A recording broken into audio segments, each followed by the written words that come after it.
This is Windshield Hoops. What's going on, everybody? This is Jay Wilder Adams today, alongside the co-host of this show, Zach Rudine. Zach, how's it going, man? It's going great, man. It's gonna be a exciting month in the NBA coming up.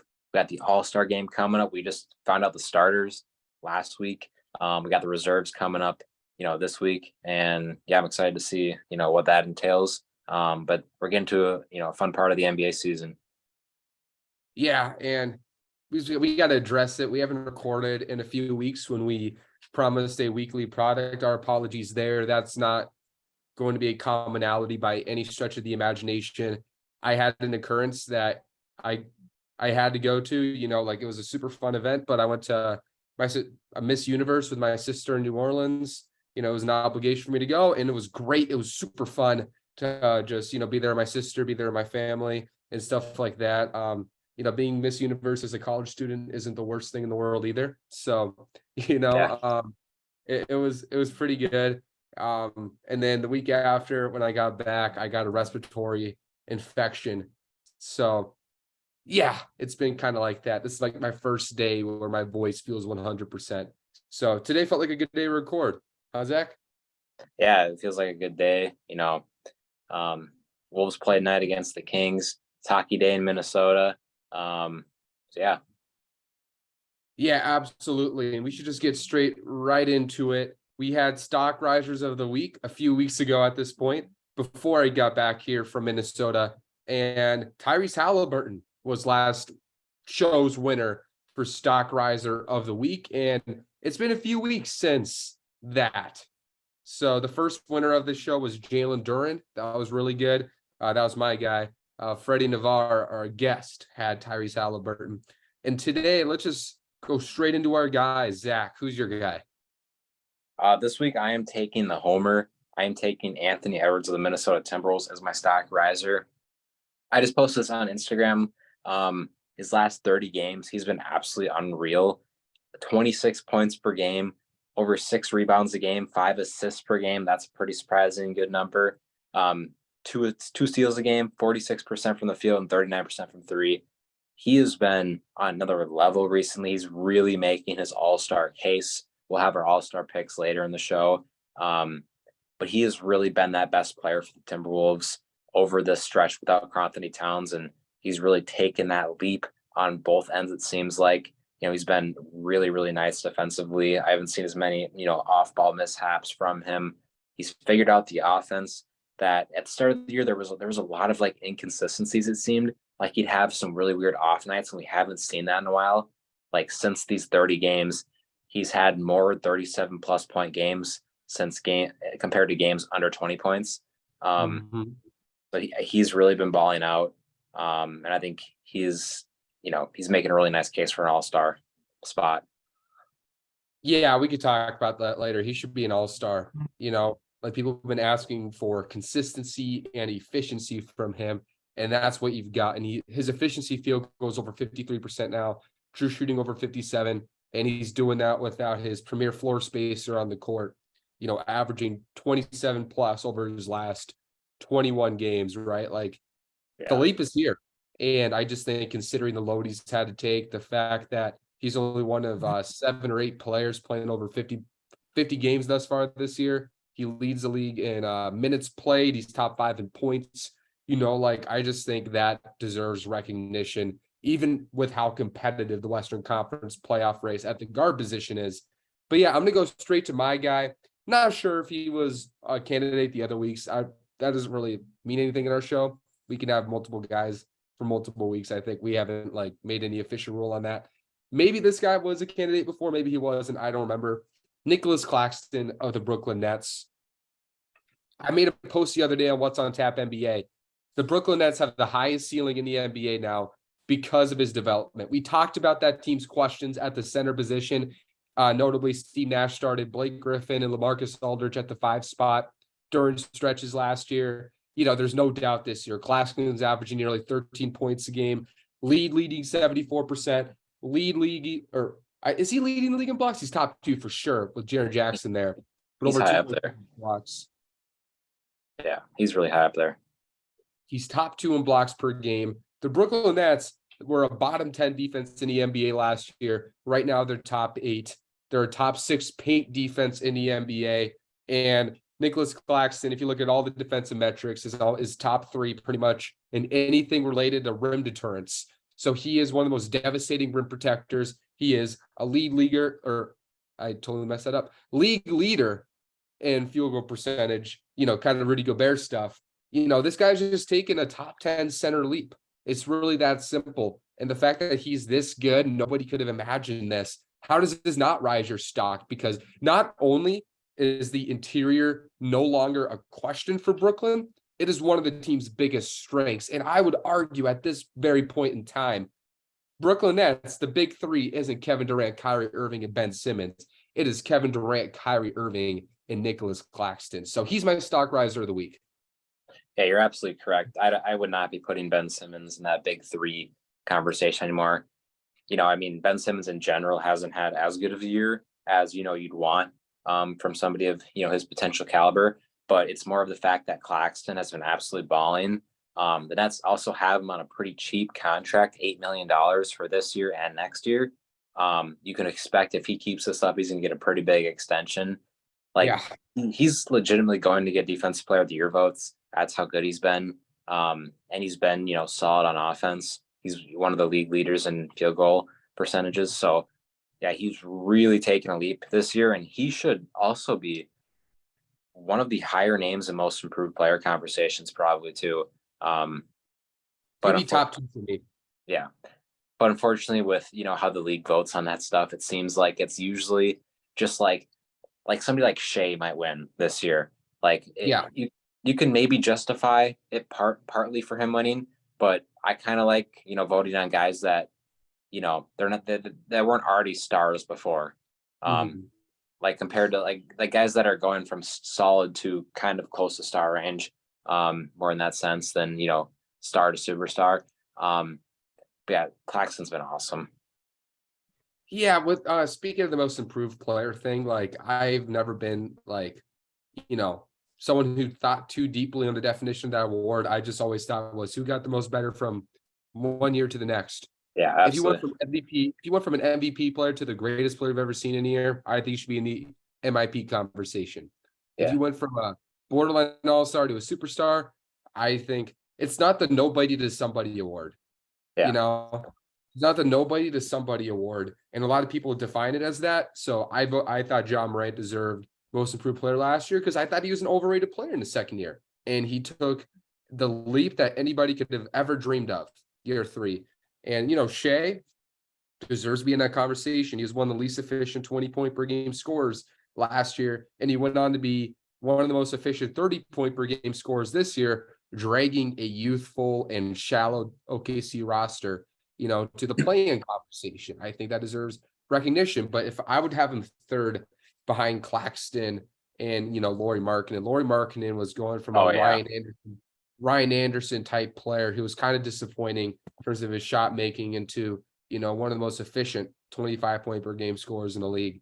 And Claxton went from a fringe starter at best to, I would say, easily a top 10 center in the NBA. Somebody who went from a 77, 78 on 2K to an 85 on 2K. Yeah. Right? Stuff like that. I don't like 2K ratings. I think a lot of them are disgraceful and hypocritical, but that's a different conversation for a different day. But yeah, he would be top 2 on my most improved player list. Him and Lauri Markkanen neck and neck for me. Yeah, I agree with that for sure. Yeah, let's get into the good stuff. So as we remind you guys, every week we'll post this on our Instagram, we'll post this on our Twitter, and you guys get to vote for the official stock riser of the week. The first week was Jalen Duren, the second week was Tyrese Halliburton. This week the candidates, because it's only 2 of us, it is Anthony Edwards and Nicholas Claxton. And considering your platform, I am pretty sure who's going to win. But that's I got a pretty good feeling based off of the majority of the following being Wolves fans. It's a decent following for sure. And let's just transition to the 2023 NBA draft a little bit, right? We know the top 2 picks in this draft, right? Scoot Henderson, Victor Wembanyama, both transcendent prospects. Victor, probably the best prospect. Since LeBron, arguably better. Scoot Henderson goes number 1 in at least 70% of drafts. special prospects. Let's talk about the 3 to 8 range and the tightness of it, because I feel like the national consensus right now, it's Victor, then Scoot, and then Ammon Thompson, or it is Victor and Scoot, and some people are starting to push Brandon Miller into that conversation. So I just want to talk to you, Zach, about the tightness of it. How would you rank the top 8 prospects in the draft, and what is your overall read on that 3 to 8 range? It's so close. I've changed mine up a lot since my first big board like a month ago. I still have Amen Thompson number 3. I feel pretty confident about that. But after that, like from 4 to 8, it's so confusing to me because like I had Nick Smith kind of high and then I dropped him down a few spots because of injury.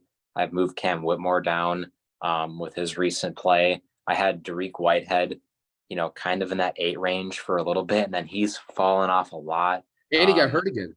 Yeah, he got hurt again, unfortunately. Yeah. But it's so close. Like for Brandon Miller, I have him number 4 right now.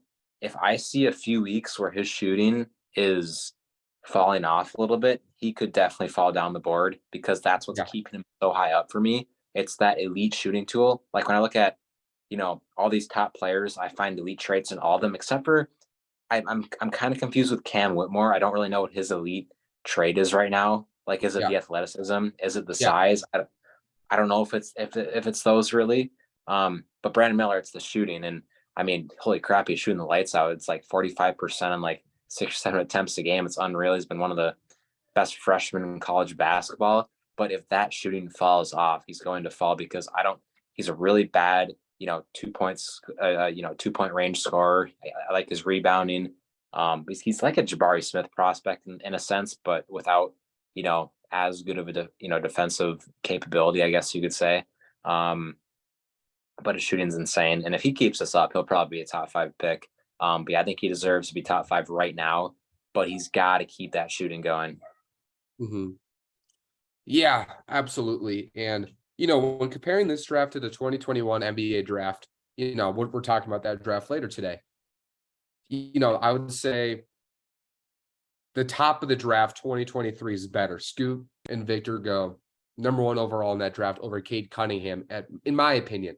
I have a higher draft grade. Sorry, my nose is like really stuffy still. But Victor and Scoot go ahead of Cade Cunningham in a draft, in my opinion. I have a higher grade on those two than I had on Cade at the time, and I was really high on Cade Cunningham. After the 2 range, though, I think 2021 has the edge. I don't think it's as stacked in 2023 as 2021 in that range. It's a lot like 2020, to be honest. I just think there's a lot of question marks after the top 2. Right? Yeah. Look at 2020, right? Like there were the 3 top guys, Ant, Melo, Wiseman. But then like after the 3rd guy, it was like, who in the world's the 4th guy? Who in the world's the 5th guy?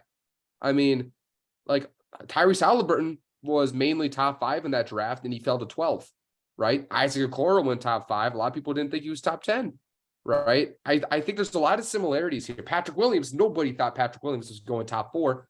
That was so shocking.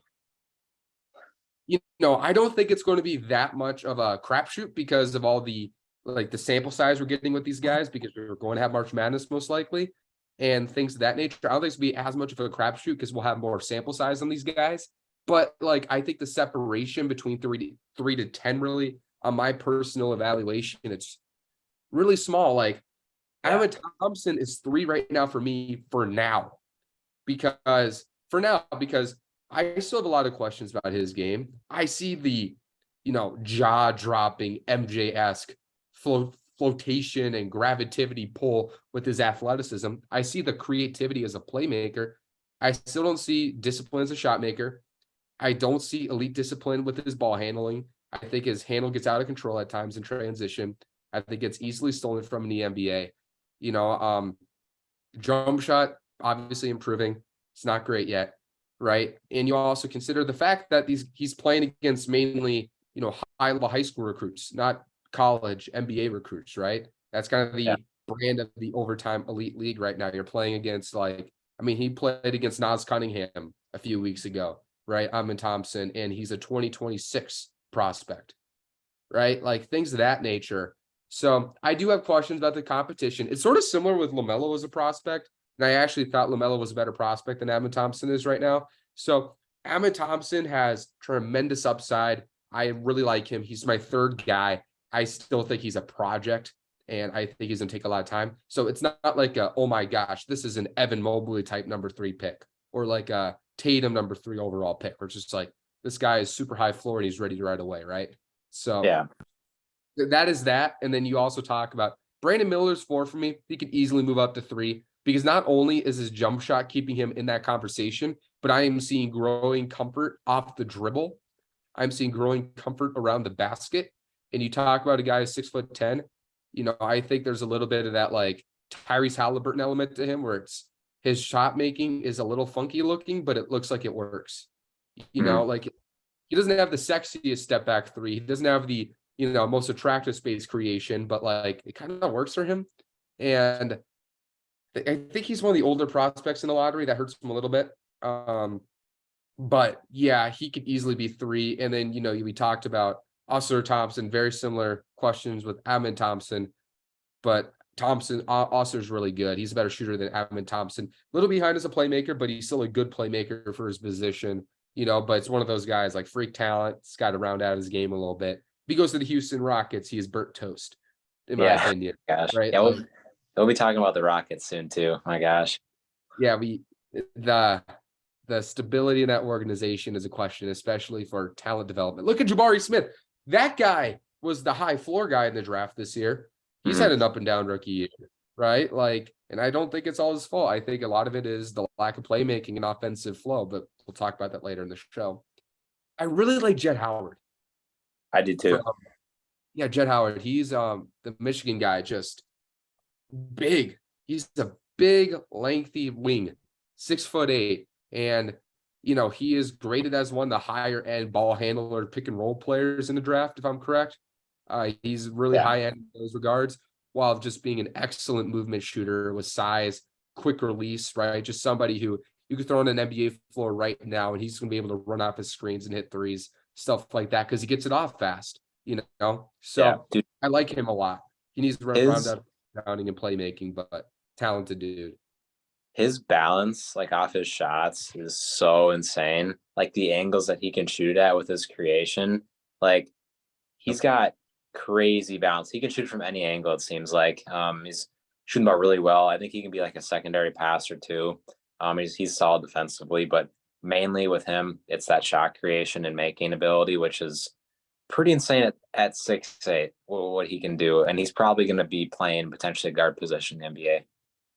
As I get more into the draft, like something I'm getting more accustomed to as I get older into this thing, usually the 6 to 10 range is more suited. Like if there's like a crazy high ceiling guy, like maybe this guy fails, but this guy might be Kawhi Leonard, I might put him in the top 10. But for the most part, I'm looking at these guys like, okay, who do I see being a high level contributor in a playoff series, right? Mm-hmm. Like the Trey Murphys of the world. I think if I did that draft again, I'd probably have him top 10, because I think I really loved him. I definitely bet on some tools on other guys who I don't think are playoff players. But today I would have a guy like that top 10, because I think players of that archetype are built for the playoffs, right? And when I look at Jett Howard, I think he's built for the playoffs. I really do.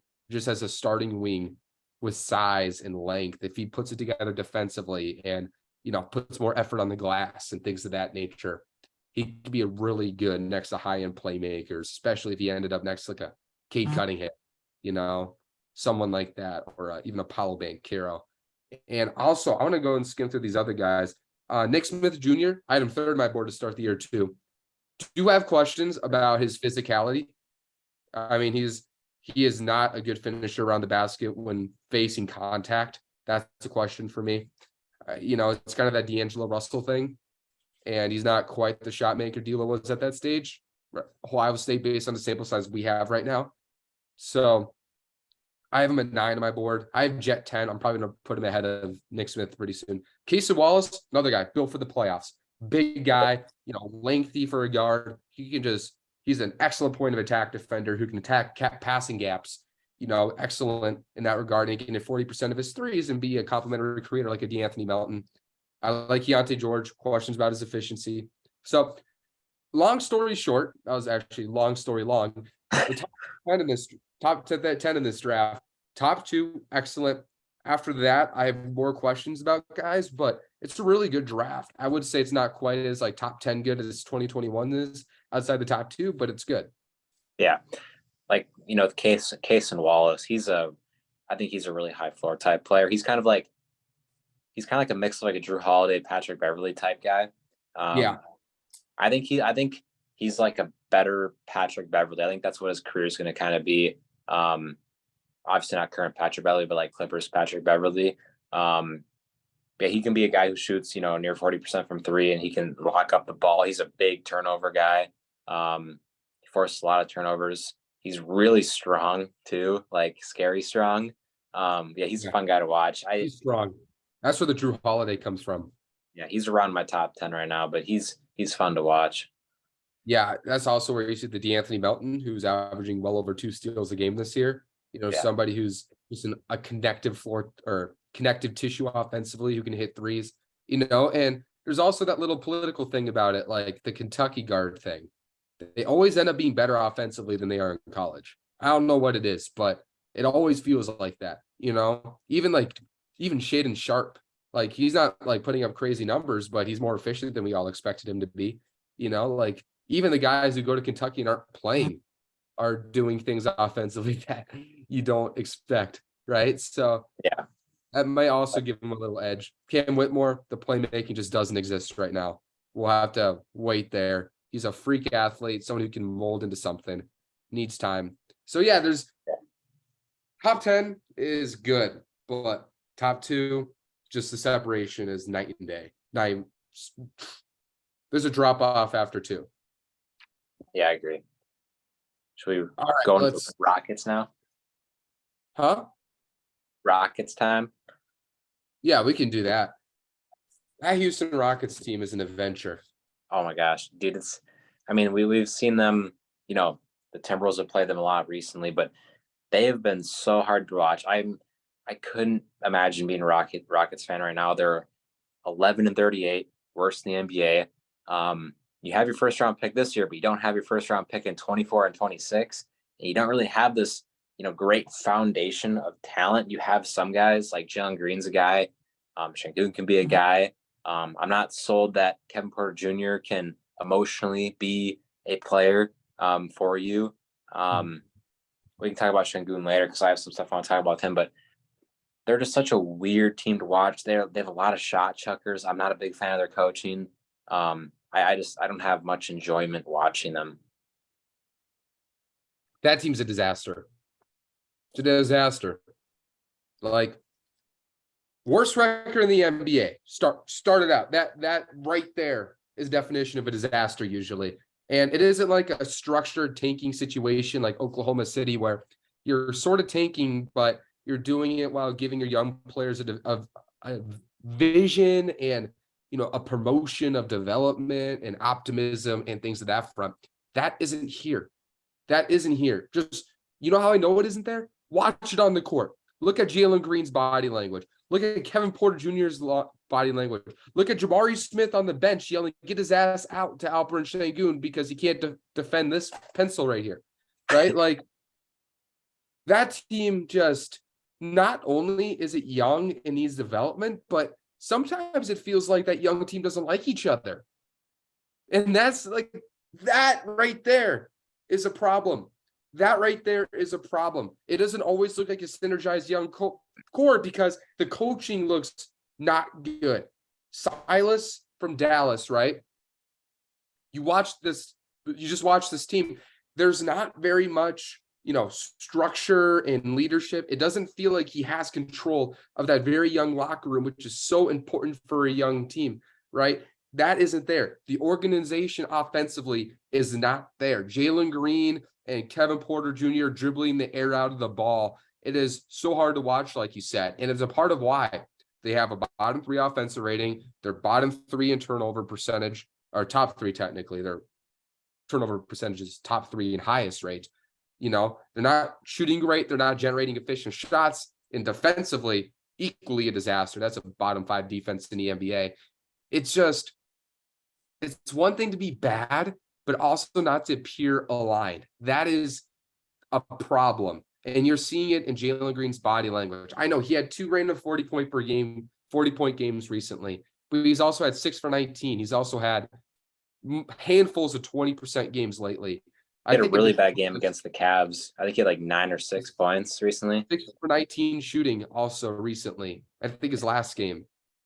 So, we see the talent with Jalen Green, but he's not developing winning habits. The defensive effort is just horrid. The lack of ball movement is horrid. The body language is horrid. And I don't want to fully blame this on Jalen Green because that is a coaching problem. He's a 19-year-old kid who needs nurturing, 20-year-old now, right? He needs nurturing. There's no veterans on this Rockets team. There's none. Eric Gordon doesn't want to be there. John Wall, listen to his story on his recent podcast. He doesn't want to be there.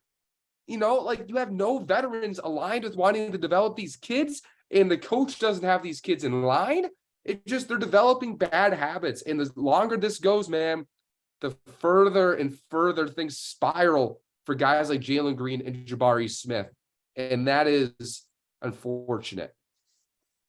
You got to imagine somebody like Victor Wembanyama is not wanting the Rockets to win the lottery this upcoming season. Yeah. And like a Scoot Henderson as well, like any of these guys, like I don't know if prospects really want to be drafted there with the cultures there. I mean, you'd much rather, go play with a Cade Cunningham in Detroit, or, maybe the Magic win the lottery, because they got something solid building down there. But it's just, I don't know. I don't think Silas is the right coach, unfortunately, for that team. I think he's too quiet. I don't think he commands the locker room at all, like you said. It's pretty evident on the court. They need to switch up so much with that team. I don't know what their direction is right now. I'm still not fully sold that, Green can be the number one the team, needs. I think he's at least at worst number 2.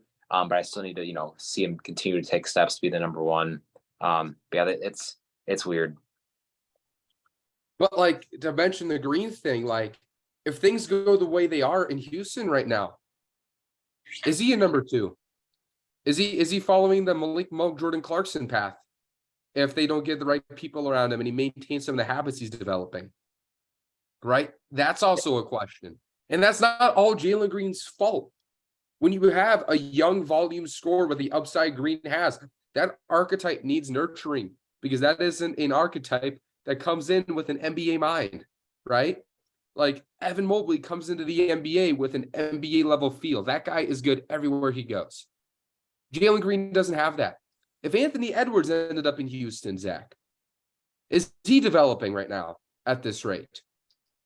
I know people want to make fun of Minnesota. People want to make fun of Minnesota all the time. But what have they done? They've given him decent coaching with Chris Finch. Anthony Edwards and him a great relationship. That's a good start.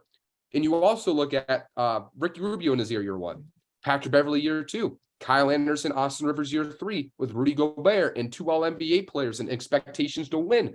He has none of that, Jalen Green in Houston. Jabari Smith doesn't have any of that in Houston. Alperen Sengun, right? He's going to be good wherever he goes offensively because he comes in with an NBA level mind.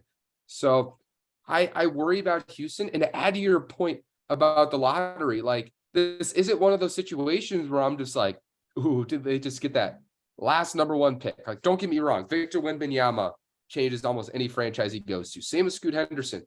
But if you're not giving these guys good coaching, good stability, I don't think their owner Fertitta, I think that's his name, right? That's how you say it. I think so. Right? Yeah, Tillman Fertitta.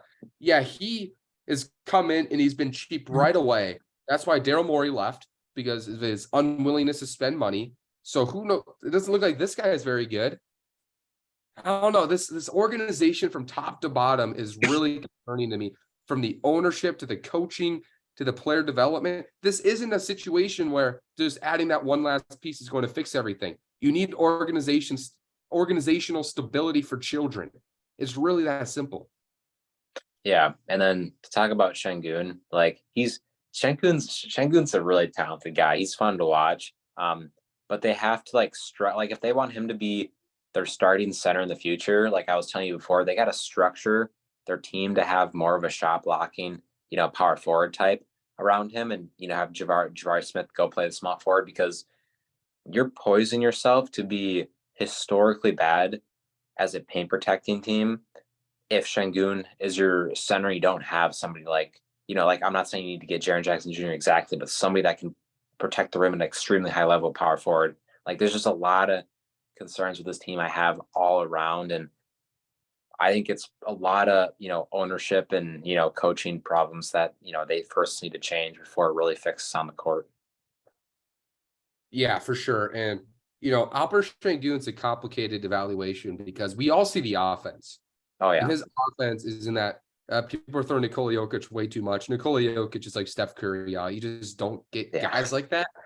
Yeah. Like you get generational athletes. You don't get players like Jokic or Steph. Those are just like too weird to compare. But like the Domantas Sabonis's of the world, I see those comps. Yeah, I can see Because I had Sabonis top 11 in my draft board last year because I saw the unbelievable footwork. I saw the unbelievable field. That is a top 11 player in a draft. And he's proven that. But there's going to be that question down the road, unless you get a Victor Wembanyama or just like a Jaren Jackson Jr., right? And Evan Mobley doesn't shoot the ball well enough. It's just somebody who could protect the rim, switch and space the floor.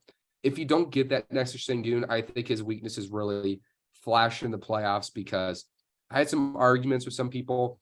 I just don't think a guy who's 6'9", who lacks length and quickness and verticality can ever be a good defender in the NBA. Not at center. No way. There's no way. Unless you become like, you can maybe not become an absolute disaster if you become like a master at reading defenses and utilizing angles, but he is too physically limited to be a good defensive center in the NBA. Mm-hmm. And if he does, in likelihood, he's not going to become a defensive ace, so he's probably going to be a defensive liability. Come into the playoffs and you have a 6'9" center, and he's not a great shooter either. Like, he's got really good touch. Maybe he develops that, but I don't know. It feels like a Domantas Sabonis, Nikola Vucevic archetype here. And that's a really good player. Getting that 16th overall is very good. Like, unless you get a guy like a Victor Wembanyama who can kind of fit with any front court player. Yeah. Right? Like, just get a Victor. This might be one of those guys who is better to keep as an asset to trade in the future than try to develop 10 years with. Look what the Pacers did. They landed Tyrese Halliburton in the Domantas Sabonis trade. And granted, like Domantas Sabonis, I think he's obviously been huge for Sacramento, but I have questions about him in the playoffs still, right? So yeah, like Şengün, unless you get the right player next to him, I think is a better asset to trade down the road, because you can still get a lot for him because stars are gas overpriced. And I think Şengün is going to be one of those 19.5 assist guys that you can get a lot for. Yeah, and I think he probably has like the best footwork in the NBA. Like he's so insanely good back to the basket. It's beyond impressive what he can do in that range. It's so hard to guard that. And he's got this weird, one-handed push shot that I've never seen him miss in his life. So I don't know. Yeah, but he's interesting. He's definitely a nice player, but definitely massive defensive concerns with him and, what that future is for the Rockets. This team has talent. There's no doubt about it. Like, is it premier talent, premier young core? Maybe not quite that. I don't see the true head of the snake of the core yet. Mm-hmm. But I do see talent. I'm not a Kevin Porter Jr. guy. I think there's a lot of Michael Beasley in there. You kind of throw him on a bad team, you put up numbers, but maybe won't be, as mentally straight aligned enough to, go to a real winning situation and be the player that he aspires to be there. I still have questions about that with the Kevin Porter Jr. based on his history. But like Jalen Green, Jabari Smith Jr., Alper Şengün, I think those are good players. I like Usman Garuba's defensive versatility. I like Ty Washington a lot. Tari Eason, your guy. He looks like he's a top 10 guy from his draft. It's a good core. Just need to get the right people around them. I think that's even more important than getting a top 3 pick in this draft. getting the right coaches, getting the right, stability and veterans around them. Because regardless of who you get in this year's draft, you're not going to do anything if you don't get those things. Absolutely. Yeah. They need to just figure all it's not as, I don't think it's as much as the on-court talent as it is front office and, stuff behind the scenes type stuff than what the players doing on the court. Absolutely. And should we transition Yes, right sir. now to a different team? We talked about the Albert Şengün Cup, so let's talk about the Sacramento Kings here a little bit. One of a top 3 seed in the West right now, comfortably with New Orleans' recent fall off. Wow. Yeah. I was a Sacramento King believer coming into the season being a playoff team. Did not see top 3, so that is incredible. What do you think about them? They're a fun team to watch. I love they got one of the best fan bases in the league. It seems like. I mean, we've seen those viral clips of like Herter hitting a big 3-point shot, and the crowd goes, absolutely louder than I've ever seen a crowd get before. It's just because all those fans are so real. Like, you can't be a bandwagon Kings fan. That's like impossible. But this is definitely a team you take seriously. I'm not convinced that they're a top 4 team in the playoffs when it comes to Western Conference teams, because I would probably take the Nuggets, Grizzlies, Pelicans, and Warriors over them still. But they're definitely a team that I could pick to win a series, and they could definitely have a top 4 seed. I don't think they really are you convinced they have a number 1 championship player on their team yet? I don't think so. I think Sabonis is an all-star lock this year. But yeah, I've been a really big fan of what they've done. They had massive shooting concerns for a long time, and they perfectly addressed that in the offseason by adding guys like Monk and Herter. Those are looking like really great trades. I know the Halliburton trade will not work out for them long term. In my opinion, it won't. Right now, it looks pretty nice, and they're probably better with that trade right now because you have a center that fits your team better than another guard. But I would still have Halliburton as the better player right now. But they're a really fun team to watch, and they'll be pretty good for a few years. Do you know who's the number 1 offense in the NBA right now? Is it the Kings? It's the Kings. Yep. They're ahead of Denver right now. 117.6 offensive rating in the NBA. They're top 3 in efficiency field goal percentage, top 3 in true shooting. You talked about the shooting, which was disgraceful last year. De'Aaron Fox had some of the worst space in the NBA last year. They're top 8 in 3-point shooting this year, percentage-wise. Wow. So Kevin Herter is huge. That trade, that first-round pick for Kevin Herter looks like a great deal for them. Malik Monk has been big. Keegan Murray has been the best shooter in his draft class this year. Yep. Over 42% from 3. He's been, look, do I think he'd be the 4th best player in his draft class? No, but I'm not sure if anybody outside of Benedict Mathurin could have been better for them in that draft range right now than Keegan Murray. So that's looking like a decent pick. This team is quietly deep because you have guys like Davion Mitchell on the bench. Malik Monk. I like Metu a lot. You got guys like what is his name? Tyler. Why am I forgetting his name? He was a 12th pick in 2017. Tyler Boyd. Is that right? No, that's not right. You know what I'm talking about, right? I think so. Yeah. Wait, give me a second. I sound like an absolute casual right now. I swear to gosh, I know this person. My mind is just completely blank right now. I know their fans haven't been as happy with him. Trey Lyles, Kentucky next to Karl Anthony Towns. Thank you. I knew Tyler Boyd is a different dude. From the Bengals wide receiver. Yep. Number 3 option behind T. Higgins and Jamar Chase. I don't know why I was thinking Tyler Boyd, but Trey Lyles. I always forget that guy. He's been good this year. Rashad Holmes is a backup center there. He hasn't even really done much this year. He's been pretty much out of the rotation. So this Sacramento team just got deeper. They're way more efficient offensively. I think their coaching has just gotten way better with Brown as their head coach, right? Oh, yeah. Like, it's a fun team. And speaking of the Halliburton trade, no, I don't think they're going to get the stronger end of the stick. I've kind of changed my tune with it. They're not going to win that trade because Tyrese is going to be the better player going forward. And I think that Fox and Halliburton could have figured it out if they gave anybody besides Luke Walton a time to figure out that backcourt. Yeah. But look, for this Sacramento team, the Sacramento fan base, being good for 4 years, I think will be a win, right? That would be a win by itself. They're having more fun than any other fan base right now in the NBA probably this year, considering what they've gone through and what they're watching right now. So when Sacramento fans text me like, no, we didn't lose this trade, when I think of that context, I technically agree. But like you said, I think Halliburton losing him is going to sting eventually down the road. And to add to your point, like, I think this offense is built to be pretty good in the playoffs.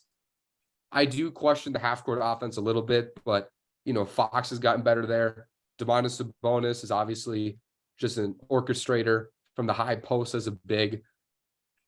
The defense is going to be the concern, though. This is still a below-average defense. This team lacks rim protectors. This team lacks elite point of attack defenders outside of Davion Mitchell, who's a backup point guard when your best player arguably is a point guard, right? Like, the defense is going to prove to be a problem in the playoffs, and that's why I don't expect them to go on a run. Like, I think if Minnesota or the Clippers or the Warriors get them in the first round, I think more likely than not, there'll be a first round exit. But this is still a really fun team, and I'm really happy for Sacramento fans getting to experience competitive, fast, dynamic basketball. And yeah, Domantas Sabonis should be an all-star lock. Whether Fox should be in it or not, we can have that conversation later in the show. Yeah. Yeah, it's I mean, just nonetheless, though, I'm sure, Kings fans will take, 3 or 4 years of making the playoffs after, what was it? It's been like 16 years or something like that without the playoffs, something like that. Like, I'm sure they're going to be A-okay with that. I mean, they're having the time of their lives right now. They're 7 games above 500. I mean, they'd be ecstatic with just being like 500 right now, but they're, exceeding those expectations even. And you can, try to build on this over time. I don't really know what the path is to a championship with this core because, I mean, you'd have to ask for Keegan Murray to grow a lot. I don't know, like, what the path is to, for that with him because he's already like 21, 22 years old. He's already gone through a lot of those big developmental years in college that, players usually take, like, like Anthony Edwards and those types of players. Keegan Murray's already taken those years. I believe he's older than Edwards, for that matter. But yeah, it's maybe Fox can step up more in the future. I think Sabonis is the best you're going to get from him, which is an all-star. But we'll see what they can do. Maybe you draft some gem, but I'm sure Kings fans are pretty satisfied with where they're at. Yeah, it's one of those things. First off, Sacramento fans are so cool. I remember watching them in the summer league last year, and fans outside the stadium were like, "We're going to win 40 games this year." Dude, like, yeah, that's the spirit, right? Like, Sacramento fans are cool, but I think that's also a really good point. This is the honeymoon stage right now in Sacramento. This is your first taste of being really fun and decent, right? In a long time. After this summer, there's going to be expectations, right? This team is probably going to make the playoffs, and assuming they do, there's going to be expectations to get back into the playoffs and grow off of it. And that's where probably some of the distaste of the Tyrese Halliburton trade is going to come, because it's going to be like, we're just missing that all-NBA player on this roster. Yeah. And it looks like Tyrese Halliburton is on path to be that guy. So it does probably sting that they couldn't just make that trade while just keeping Halliburton, because we might be having a different conversation then. But yeah, for sure, that conversation will come when it comes. But like I said, Sacramento fans, I think, will take it in a lot of ways. Like, they're getting into the playoffs this year. They're probably going to get into playoffs a couple times over the next few years, right? Just live it up. Just appreciate life. Relatively speaking, it can only get worse. We know that in Minnesota too. Yeah. Yeah, it's been a fun year for Kings fans. Light the beam. Grand scheme, right? I'm just going to ask you this. Rank these teams in terms of the best chance to come out of the West. Like the top 8 right now, which I believe is, what is it? Denver, Memphis, Sacramento, New Orleans, Clippers, Mavs, Minnesota, and Golden State. I think that's the top 8 right now, right? Yeah, let me check. I can pull up the standings quick. Yeah, you got Denver, then Memphis, Sacramento, New Orleans, Clippers, Dallas, Golden State, and then Minnesota. Yikes. I'm so shaky at number one because my gut wants to go like Nuggets, but I still have really big concerns with what their defense could look like in the playoffs with Jokic at the center. But I don't know who else could go over them because I want to say the Warriors. I think the Warriors still have the highest ceiling in the West, but I Yeah, have massive questions about their bench. One's still a question mark for me, but I think Memphis is 3. I put the Clippers 4. I want to put the Timberwolves over the Kings. I, I I would think I would agree. I I just think think with Minnesota, like we'll see. They're not as figured out as the Kings right now, but what do they have? They have a top 10 half court offense. They have a top 10 half court defense. They got elite rim protection. They got elite point of attack defense. And they got shot creators in the half court. yeah. I think their ceiling is definitely higher. I mean, they're obviously a few games back right now, but they've had an All NBA player out for 2 months now, and they've had one of the worst injury riddled seasons in the league. So I would probably like if I was actually betting my money, I would probably say the Wolves would go farther than the Kings, and then after that, I would go Kings, Clippers. Dallas, yeah, and then Suns below them, I guess at 8th or I think 9th. Sacramento has a better chance than Dallas this year. Yeah, I do too because I just have so many questions. Other than we know what Luka's gonna do. The dude's probably gonna average a 30-point triple double in the playoffs, but like other than that, I have so many questions with that team. I'm not the biggest fan of Christian Wood. I'm not all the role players around him haven't really been hitting this year. It seems like. Yeah, Um, Bullock, Finney Smith yeah, has been fine. Dinwiddie, right? yeah. Mhm. Are we really going to bank on Dinwiddie being the second best player on a team that wants to go to the Western Conference Finals? I'm not. Well, you know this too. Locally, some people think that Nas Reed's better than Christian Wood. And whether you think that's crazy or not, that's not the conversation. The fact that people have those opinions regarding the guy who's supposed to be the second option on that team, that should be enough telling of what the ceiling of that roster is right now. Yeah, that's the third best center for the Timberwolves compared to the best center for the Dallas Mavericks. Yep.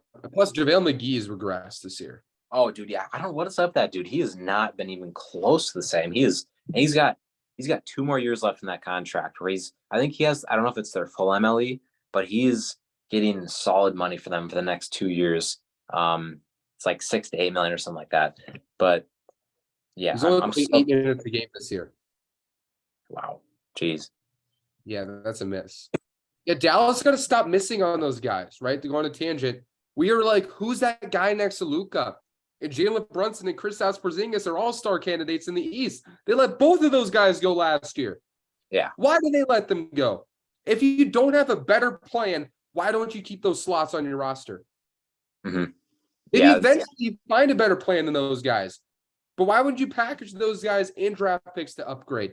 Instead, they just let those guys go for nothing because, one, they're cheap when it comes to Jalen Brunson. And number two, with Dallas, they let KP go because of fit. It's still a talent league, y'all. You're not going to win a title going all James Harden Rockets on a team. Yeah. So What did Brunson get again? Like 4 years, 100? 104, which is a bargain. Holy crap. You'll see later, I have Brunson, somewhere and later in the show. But holy crap, for a dude that's put up 22 and 6 assists for the Knicks right now, getting mid 20 million a year, that's pretty awesome for the Knicks. That contract was a question coming in the summer a little bit. Even I had a little bit of questions about it. But hey, it isn't our job in the media to tell you if it's a good contract. It's up to you to evaluate your own players. And Dallas missed on that and let him go for nothing. Yeah. Yeah, that was a bad miss because they very easily could have had him back because, I mean, not only did you lose that salary slot of a player, but you failed again to keep players around Luka, and now you really have because that wasn't even a sign and trade. They didn't get anything for that. You're just losing assets for nothing. Yeah. It's stupid.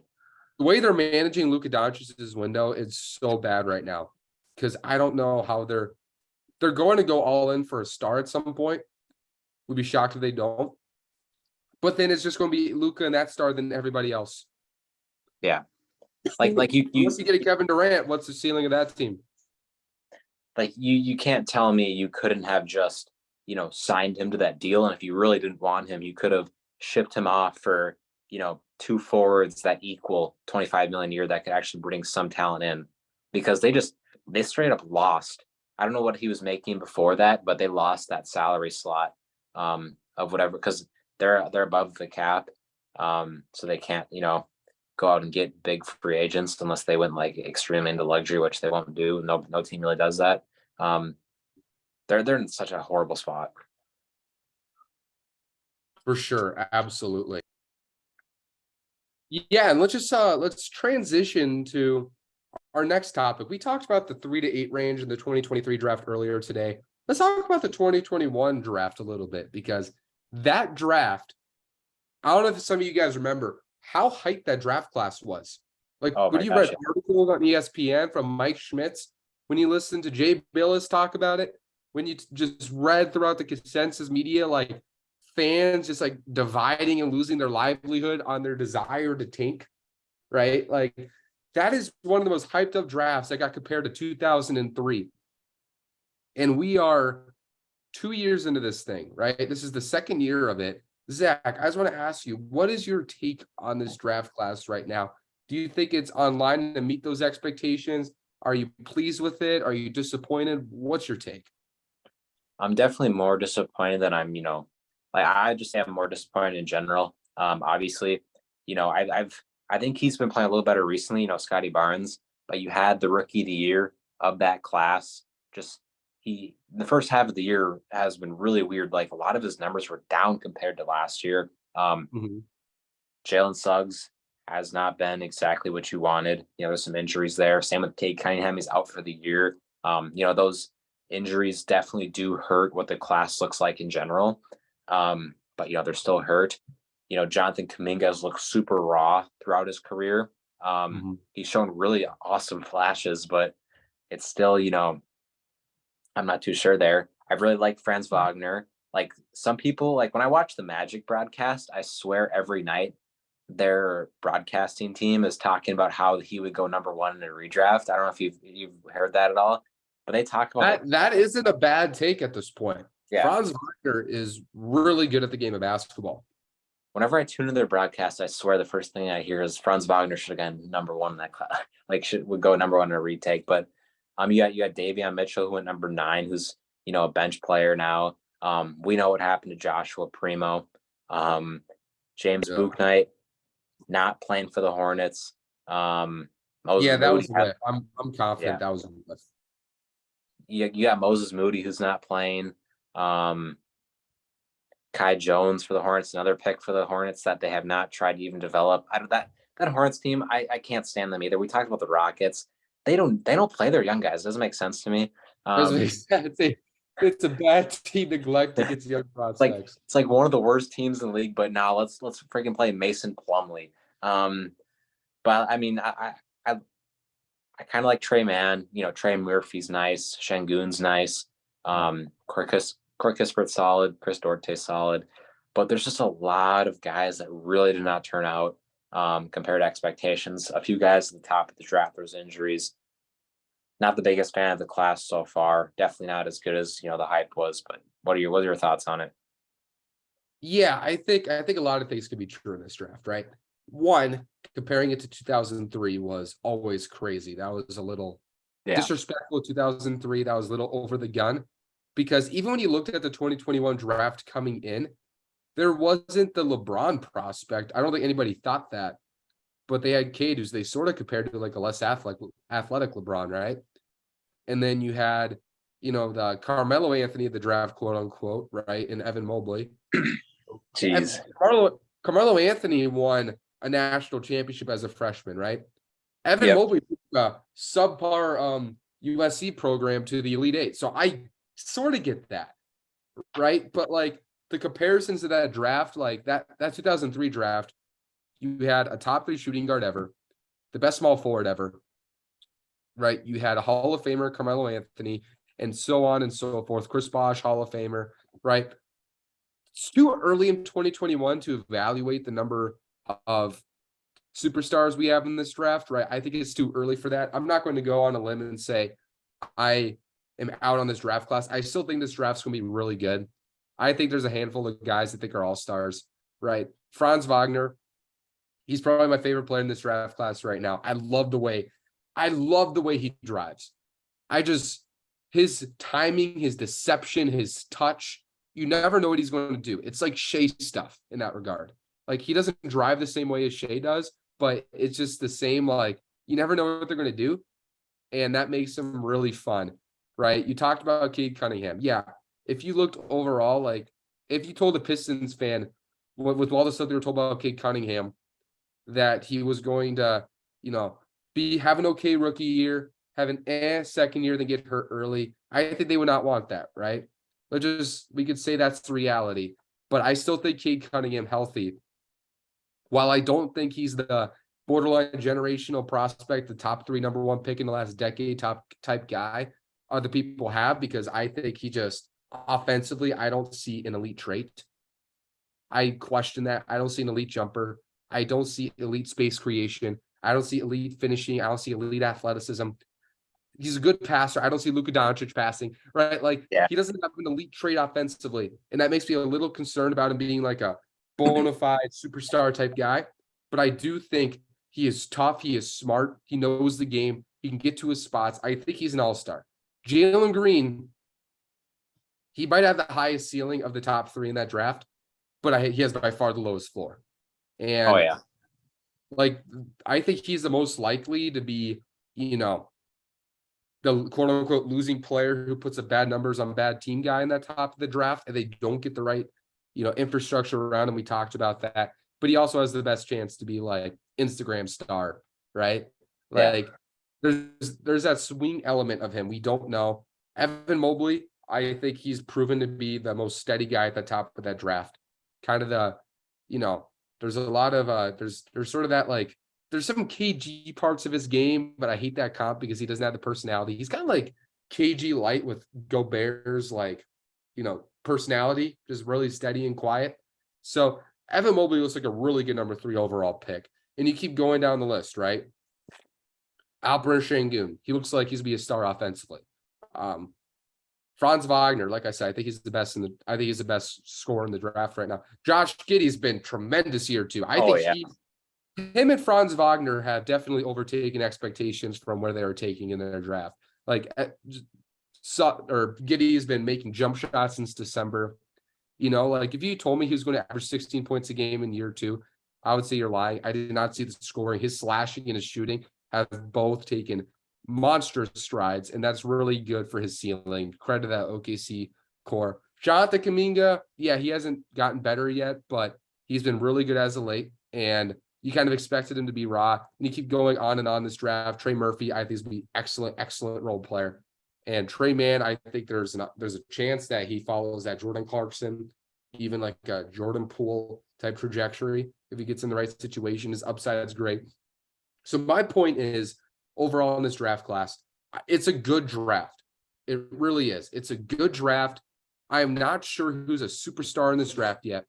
Not sure about that element, but overall, I think there's a lot of talent in this draft. I think it's really deep. I think the better comparison for draft classes is the 2016 draft. That draft took a little bit of time to develop, like I think this one will. That draft has a handful of guys you could say was the best player in that draft class.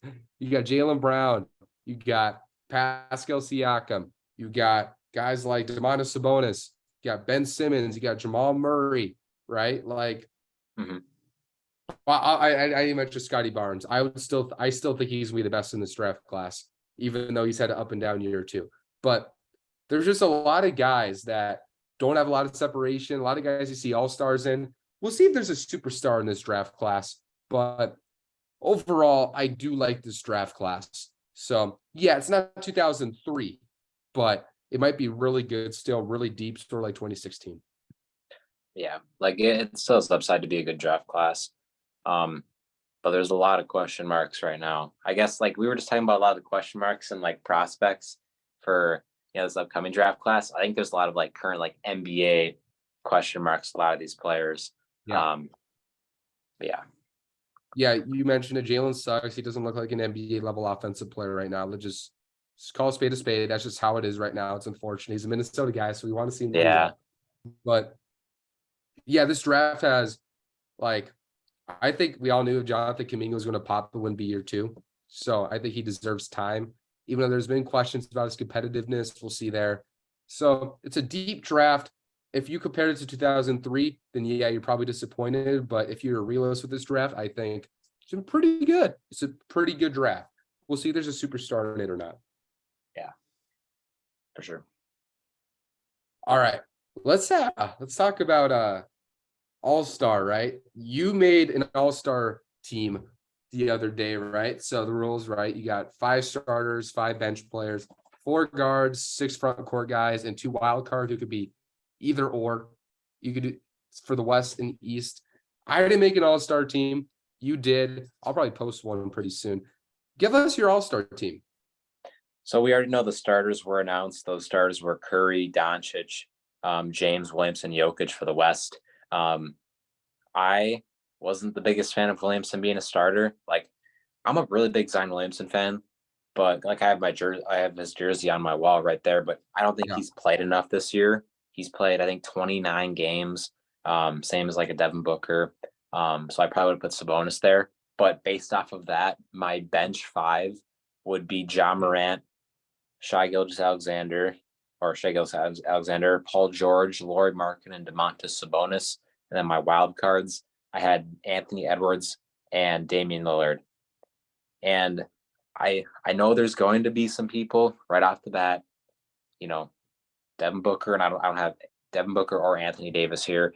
And I'm solely basing this off of, more so games played compared to talent, because I don't think you can really justify, Davis missing. I mean, yeah, both actually Davis and Booker missing almost half their games to win the All-Star break. 48% of the season. Yeah, like Davis played 26 games, Booker's played 29. I don't think you could convince me that you'd rather have Devin Booker every other game compared to Anthony Edwards every night, because that's what it's been so far. Like, I get it, Booker's the better player than Edwards, but I don't think the gap is big enough to where you would take Booker in the games he's played compared to Ant, who's played every single game this season. Also, it sucks to leave, De'Aaron Fox off, but I just think Edwards is a player I'd rather have. I think he's the better two-way player. I think he's the better, shot creator, shot maker. I obviously like his physical tools more. I don't think there's as big of a gap as a, creator as some might think. I mean, Edwards is averaging, Fox is more efficient, but Edwards has had less spacing. Yeah, like Ant's averaging 5 assists a game over the last 30 games since Cat went down. Like, he's definitely taken a playmaking jump as well. And Anthony Davis, I mean, if he played like 10 more games, I would have him in, but he's, dealt with massive injuries, even more so than Booker. But that's my West. Do you like those picks for the West? Is there something you'd change about that? You didn't rename your front court guys on the bench? I had Paul George, Lauri Markkanen, and Domantas Sabonis. I have a question though about that. Paul George, right? Like, yeah, he's had an okay season, right? He hasn't played a lot either. I think he's played 34 games, 80-26. He's played mid there. So that's a question. Like, is Paul George? I feel like you go either or on those two, right? Because Anthony Davis has been significantly better than Paul George, and the game difference is only like 7 or 8, right? So I think you can make an argument that difference weighs the gap. I think my take on this is the front court is more shallow than the guards right now in the West. Yeah. And I think that games counted should matter a little more for guards than it should for, bigs, just because, like I said, like the gap between Anthony Edwards, De'Aaron Fox to Devin Booker, right? That's 7, 8, 9, right? 6, 7, 8, right? In the West. That's bizarre. That just shows how deep it is. And I think when you consider that, either you consider situation, consider performance, and health. And I think that's when you get the biggest weight. Like Zion Williamson starting, like generally I would say no. right? But you can also make the argument it's a more shallow position. And on top of that, that's like fan voting. So it's fan voting takes half of it or whatever. So Yeah. Well, yeah, Davis will make it that most likely. politics should take consideration as well. Yeah. So yeah, I am totally one of those people that think if you play, you should be more deserving of it. I think, you know what I mean? That's why I'd be upset if Edwards didn't play because he leads the league in total minutes this year. Like, Oh why yeah. wouldn't that get voted? Especially when the margins aren't like giant, considering he's like averaging 25, 6, and 5, and he's keeping his team in the playoffs despite an all NBA player being out, Mhm. right? So yeah, I like your guards list. I think you got the guards perfectly. And then De'Aaron Fox should get in. Like, he deserves it. Like, if there's an injury replacement, it should be Edwards or Fox going in, not Booker, right? Because Booker's missed too much time. And considering the gap of guards being small, that should be the reality. I And put yeah, Lillard as the other wild card. yeah, Lillard's missed some time too. But yeah, Yeah. I think Ja and Shea and Dame and all those guys on the bench, they deserve it. Yeah. And then we can go to the East. We already know the starters are Mitchell, Irving, Durant, Tatum, Giannis. There's a lot of Yep. controversy with Embiid not making it. And I can like I maybe I would have had him over Durant. Because Durant's Yeah, missed time. Like I I would, would too. yeah. They missed Like similar amount of games, but Embiid, I don't know. You can make an argument there. It's not consensus. like he's the best player on. I think the Sixers are the second seed in the East. I'm not too sure on that. But he's averaging like 33 and 10 this year. He's been pretty nuts. Dude, his accolade luck over his career has got to be some of the worst of all time. He's finished second in MVP twice, and as a result of that, both those have been to Jokic. So he's hasn't been able to make All NBA first team. He's been an All NBA second team guy twice, despite being a runner up in MVP back to back years. But off the bench, I have Tyrese Halliburton, Jaylen Brown, Jimmy Butler, Pascal Siakam, and Joel Embiid. And then my wild cards, I have Trae Young, and yes, you might not agree with this one. I don't care. I'm going Jalen Brunson. About it. I just have to look at the teams in the East. Give me a second, because you made the list. I did, right? Yeah, because it You was said either Julius gonna, Randle, right? huh? Did you say Julius Randle? No. He deserves it, man. You could probably put him over Brunson as a wild card. Can I you don't rename think your support guys? I had Jimmy Butler, Pascal Siakam, and Joel Embiid. I don't know if Yeah, Randall that's goes. hard. I choose to agree. I think the last spot should be between Randall and Brunson, which stinks because they're on the same team. It's one of those weird politics too. Like, the Knicks have been decent this year, but they haven't been elite. Did you mention Bam? No, I did not. He should be in over Jimmy. Jimmy hasn't been healthy enough. Fair. Yeah, I had. I'll put Bam in over Jimmy. And yeah, one of Randall or Brunson, because they both deserve it. But at the same time, it's like the Knicks, you're not a top 2 seed, right? Like, usually getting top seeds like that are reserved for like the home court advantage playoff teams. Yeah, Last time I checked, the Knicks are. Yeah, you either get one of the Knicks guys, or you probably get like James Harden. Oh, James Harden too. He missed Him like or a month. Halliburton. No, I put Halliburton as the starting. I mean the bench point guard. Yeah, Knicks And are then 7 seed right now. They should be stars. yeah. So yeah, I got Trae Young as the first one. I think Yeah. Trae Young's making it. Trae Young's gonna make it. Yeah. Maybe coaches don't like him anymore and he gets snubbed again. That's happened before. That happened his third year. That'd be That's really literally what funny. happened his third year, and they went on to make the conference finals. Wow. I think you got it right, though. I think Halliburton's been injured lately, so I wonder if that injury bias or recency bias is going to affect it, like, well, he's been hurt. I don't know. But I think he'll be fine. yeah, I would say 2 of those 3 should get it in. And in between Brunson and Randall, yeah. Probably.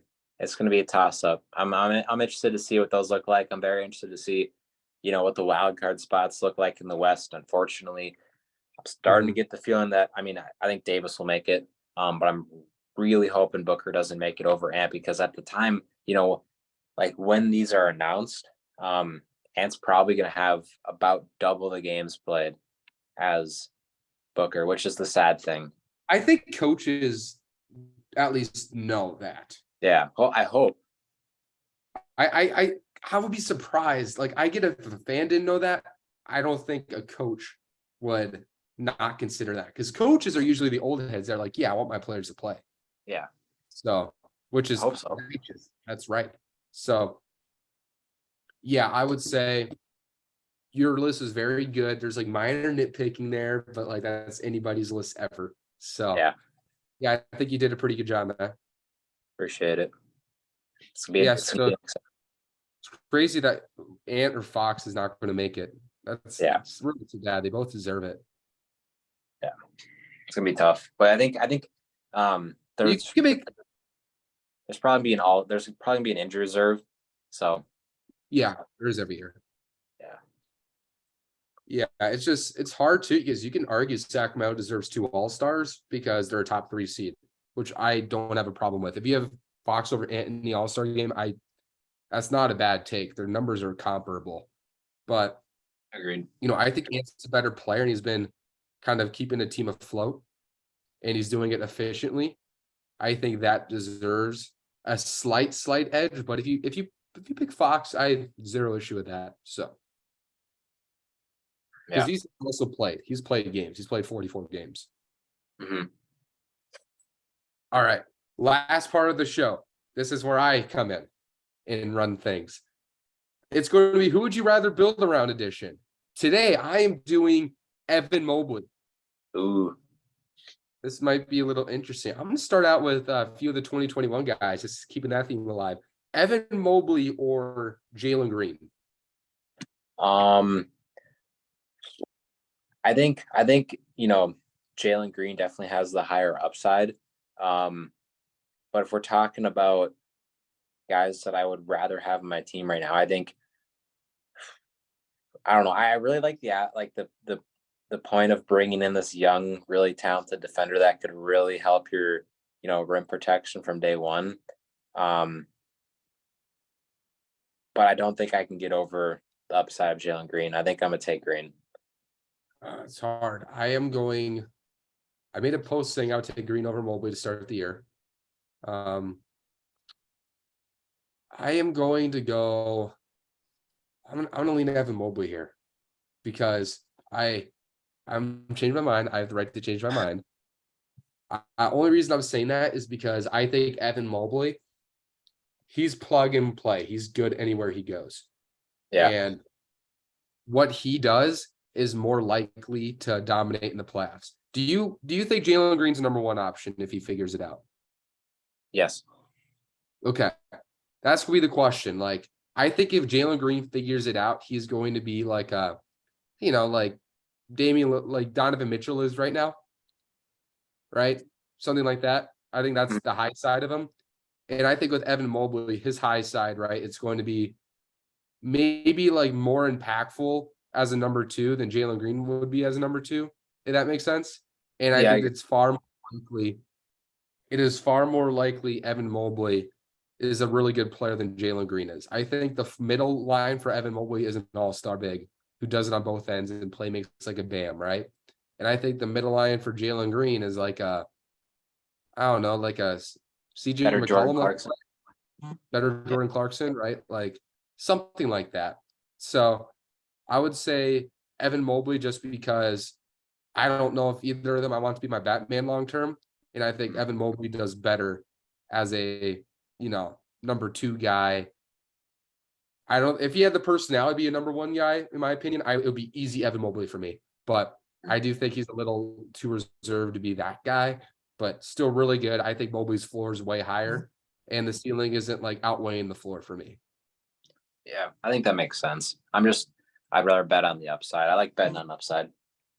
Yeah, I do too. I'm questioning how high is that upside at this point. Like, it's really high. Don't get me wrong. But was it like the 12th best player in the NBA versus the 18th best player in the NBA, relatively speaking? Right? Like, is that really that big a difference? So that's what I'm basing my idea off. Okay. Evan Mobley or Cade Cunningham? Oh, man. I mean, obviously with Cade, you're missing out. Like he's been. I swear, this dude's missed. He missed a bunch of time in his rookie year with an injury, right? Because he came to the league like a few months later. Came into the season hurt. Yeah, and then this whole year he's basically missed, and he's going to miss the rest of the year. So he's really missing developmental stuff. But I would probably take Cade slightly. I still believe in, I agree with you that he doesn't really have this elite offensive trait, but I think he's obviously, a better defender than Jalen Green. I think he can be a two-way guy in some sense. It's Evan Mobley. It's Evan Mobley. Yeah. I like Jalen Green. Oh yeah. I like I was talking about I can't remember what I was talking about, but I would rather, I really like the two-way ability when it comes to him as well. Evan Mobley is also a two-way type guy. I like the idea of having a 6'8" guard as well. That's pretty cool. But overall, I'm really concerned about, what his development look like with the injuries, but I still believe in his talent as a whole compared to Mobley's, I guess. Yeah, you know what? I'm going to agree with you. I'm going to lean Cade Cunningham here. And I think the main reason is that I think Cade Cunningham, while I don't think his upside offensively is as high as, the Jaws or the Shays or the Edwards and those guys, I think Cade Cunningham is a leader, and I think he commands the locker room. Yeah, I think obviously he's a complete player. I think Cade Cunningham is going to be a Jimmy Butler type player, where he's just going to be one of those like really good at everything offensively, maybe not great at everything, but just really tough defensively, outspoken, alpha. And I think I would prefer that archetype of a player because you can definitely build around that a little better than Evan Mobley's personality, in my opinion. So I think Cade Cunningham is a little more of a franchise player in terms of Batman personality. And also Cade Cunningham still, if you throw in a more talented guy, he still can play next to that because he is a smart off the ball player. And yeah, I think Cade Cunningham is going to be a perennial all-star when he gets healthy, make 6+ all-star teams and probably all NBA teams because he's going to, Cade is one of those guys I just think is going to lead a lot of regular season wins with. And if you get the right pieces around, could be a really good playoff player. So I love both. I think both are fantastic, but I'm going to lean on Cade Cunningham because I think he's not that Evan Mobley isn't an alpha, isn't a winner, because he is a winner, absolutely a winner. I think Cade Cunningham is more of the boss in the room. So I'm going to go Cade. All right. Now I got to think about this. Evan Mobley. How many? Suspense.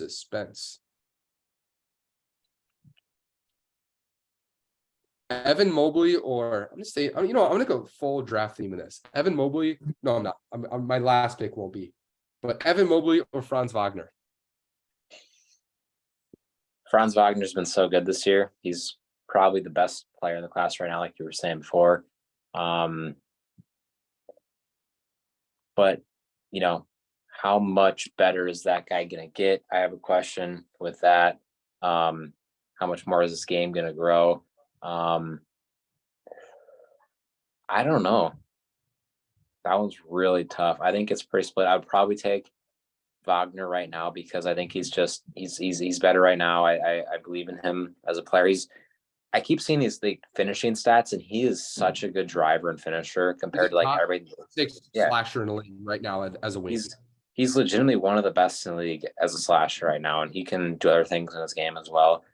He's going to be probably that number 2 guy in that Magic team for years to come, unless they can get somebody better than him. So I'm probably going to take Wagner, but I wouldn't disagree with Mobley. That's where I'm at. They're split. I would say I would take Wagner's shot creation if all things were split, because I disagree with you because I do think Wagner does have a lot of room to grow.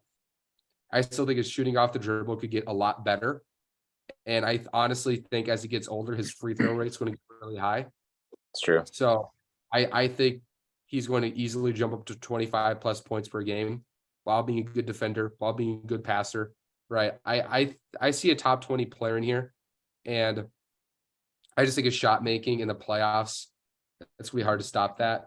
Especially as a number two. Like I consider Wagner like a future Jaylen Brown type player in terms of how good he's going to get. Different Yeah. archetype. I think Wagner's going to be even better offensively than Brown. So I'm going to lean Wagner, but this is a really close one. Yeah, it's close. Last but not least, Evan Mobley or Chet Holmgren. Ooh, dude. I've been talking about upside this whole time, so it'd be kind of weird if I didn't pick Holmgren because that dude's got some pretty crazy upside as, a shot blocker and as a scorer offensively. Obviously, another guy with weird concerns with injuries. He's missing this whole year. You have the frame concerns, but I mean, Mobley's not the biggest guy either. You remember that all that stuff Mike Schmitz was talking about pre-draft with Chet, with how he was talking about Chet like in these articles, how he was like one of the toughest minded players that he's ever like evaluated and been with. Like I think he's the pure opposite of Mobley when it comes to that. Not like Mobley's I think soft. Mobley's competitive. I just don't think he's outspoken. Yeah, like I don't think Mobley's like soft, but he's not like like a Garnett like you've been saying, or like honestly, I think Chet is definitely in the higher tier in the NBA, even though he hasn't even played a single minute when it comes to that mind toughness, if you know what I'm talking about. Like Mike Schmidt was talking about him like he was a generational mind toughness guy in the draft process. Mike Schmitz, which he now works for Portland, I believe. But yeah, I would take Holmgren. I think I'm gonna sound like an Evan Mobley hater after this, because I've taken the guy every time. At least I took Mobley over Green. Yeah, you took one. You took him once. They're not gonna bash you for it. I'd probably take Holmgren. I think he can. Obviously, I think I like his upside more as a floor spacer. I think he's gonna be equally as good as a paint protector. If he can figure that out. I think his finishing is going to be just as good. But I really, really like the element of the 3-point shot when it comes to Holmgren and, his mental and what he brings there. If both were healthy, I would say this is a no-brainer. It's Chet Holmgren. But for the reasons you said, I think Chet Holmgren, that like FU thing about him, I just love that. Yeah. Right. We talked about his superior floor spacing. I would say he's a superior passer, and Mobley's a really good passer. I think Mobley defensively, I would take over Chet because he is more switchable. Yeah. I'll say this. This is how I would put it. I think if OKC offered Chet Holmgren for Evan Mobley, I think Cleveland spits at that. I think if OKC was offered Evan Mobley for Chet Holmgren, I think they would take it. Probably. Yeah, I mean, makes sense. It's hard not. So, it's hard because my answer is kind of a yes or no. If Chet Holmgren is healthy, I believe he's going to be better for the reasons you mentioned. And I've read some things about just like how his injury was a freak. It didn't really have much correlation with his body. Like, if that's true, I'm going to take Chet Holmgren, but it's reserved. I'm like in the middle because I think Evan Mobley is going to be so good. You know what? Evan Mobley's been a little banged up too in his career. I'm gonna lean Chet. I'm gonna lean Chet, and that is because I am a little more believer in his offensive ceiling. But I'm also on the side where if I'm a Cleveland front office member and they offer me Chet for Mobley, I'm not taking it either. So it's one of those weird, like kind of middling answers. But I would say my gut tells me Chet, but I would say overall as an asset. Whoa. NBA news. What? Miles Turner extension. Oh, really? Live news on the podcast. They're keeping the core together, it looks like, in Indiana. Wow. Let's see. I think it was 2 years. 60 million. That's a big deal. Wait, is that actually 2 years, 60 million they just gave him? An additional 17.1 million in renegotiation on his 22-23 salary. So he's getting like 30 this year too. Wow. Jeez. I mean, I like that they're keeping this core together. That's cool. I do too. We could talk about this as like the ending topic of the show. Yeah. With Indiana, my take on them was like, I don't think at this point you can take a step back and rebuild. Because I think Tyrese Halliburton, his game is such a floor raising element because it makes everybody better and it's so efficient. I don't think you can stink with them. So if you tanked with them, you'll be tanking for the 8th pick every year. And they also got their second franchise player in Benedict Mathurin, who I also can see follow a Jaylen Brown-ish path. You know, that's another guy who's got that competitive fire to him, which you got to love. But yeah, I agree. I think you got to keep this core together. They have multiple first-round picks this year. So if they want to upgrade on a Buddy Hield or a Miles Turner, they have the assets to upgrade. But at this point, taking a step back for young pieces when you already have other guys like Isaiah Jackson, Chris Duarte, and Aaron Nesmith, Jalen Smith, like they already have a Andrew Nemhard. They already got a young nucleus there, and they got a good core, and they're already in position to be competitive going forward without really much of an option to tank.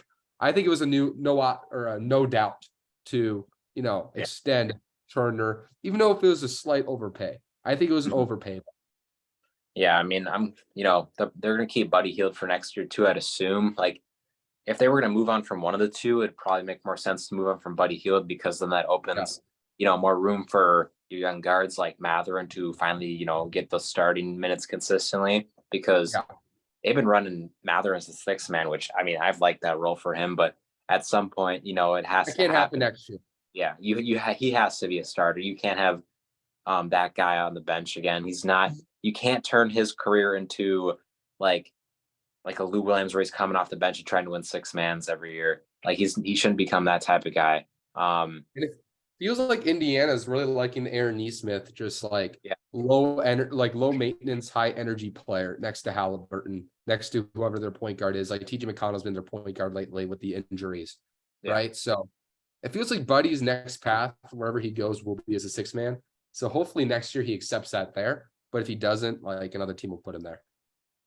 Yeah, but I do like the team. Still iffy if they're a playoff team. I thought they really were for sure going to be one for a little bit a few weeks ago, but then the Halliburton injury stuff happened. Yeah. But I mean, even if they don't make the playoffs, which is possible, you can maybe get another pick, and then try to build on that, in the lottery. But yeah, I like what this team has. You have some cap space. You can go out and get somebody with that. But yeah, I'm this signals to me that they're not going to blow it up the deadline, and I really like that. Yep, that is exactly what it signals, that Indiana is not taking a step back, which is the right move. And I wonder if this Miles Turner extension, like, I don't think this would be the main initiator of this, but maybe there's some slight domino effect here, right? Because now other teams can look like, okay, Miles Turner is off the table. We're keeping him. Now let's go talk to other teams to get other deals done. Because that happens sometimes when there's extensions, right? It makes teams pivot, and that leads to more action. So I wonder if this is going to be one of those like small, like I think we heard it like with like Woj and Windhorst, like the main domino is Toronto. What are they going to do at the deadline? But outside of that, like I think Miles Turner played a moderate role in this too. So like teams like the Lakers are looking at this like crud, right? So yeah, it's overpay slightly, but finally some actual return has been done. Like we've had trade conversations with this guy for 3 years. Kind of sick of it. Oh my God. Yeah. So now we can finally take a deep breath, know what they're going to do, and hopefully other teams start generating some action as a result. Yeah, I know the Celtics and Timberwolves were like tied to that dude for like 3 years straight in trade rumors. It was like, and it never happened. Traded for Rudy Gobert, then we were out of the table. Yeah. But yeah, I'm happy they did that. It's, it's a little bit overpay, but gotta do what you gotta do. Keep the core together. Yeah, well, unless you have anything to say, I think we are approaching the conclusion of the show. Yeah, I'd say so. I think it was a pretty good show. All-star. We're going to figure out those reserves this Thursday, and I really hope Anthony Edwards is in it. I do too. I hope so too, biasly. Is biasly a word? I have no clue. I just made it up. We'll make it a word. I just made it a word. I'm a journalism major and I don't know what words are. That's a different conversation for a different day. But thank you guys so much for being a part of this. Again, stock riser of the week candidates this week, Anthony Edwards and Nicholas Claxton. We're going to make polls for that pretty soon for y'all to vote on.